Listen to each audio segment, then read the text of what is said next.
నాకు doubt friends, మన YouTube ఛానల్కి వేరే వాళ్ళు సబ్స్క్రైబ్ చేసుకొని లైక్స్ కొడితే వాళ్ళ అకౌంట్లో నుంచి డబ్బులు కట్ అయ్యి మన అకౌంట్లోకి వస్తాయా ఫ్రెండ్స్?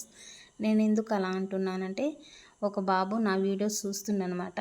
నాకు తెలిసిన బాబే. నేను అన్నా కదా, ఏంటి నాని లైక్స్ కొట్టలేదు, సబ్స్క్రైబ్ చేసుకోవచ్చు కదా నాని అని నేనంటే, ఒక ఆమె అన్నదిగా, తన పక్కన కూర్చొని ఉన్నామా, యూట్యూబ్ చేసే వాళ్ళకి ఉట్టిగా వస్తాయి అనుకుంటున్నావా డబ్బులు? మేము సబ్స్క్రైబ్ చేసుకొని లైక్స్ కొడితే మా అకౌంట్లో నుంచి డబ్బులు కట్ అయ్యి మీ అకౌంట్లోకి వస్తాయి. అవి ఉట్టిగా వస్తున్నాయి అనుకుంటున్నావా? అందుకే మేము లైక్స్ కొట్టట్లేదు, సబ్స్క్రైబ్ చేసుకోవట్లేదు. మా అకౌంట్లో డబ్బులు కట్ అయ్యి మీకు వస్తే మాకేం ఉపయోగం అని అన్నదన్నమాట. ఆ మాటకు అసలు నాకు మస్తు బాధ అనిపించింది.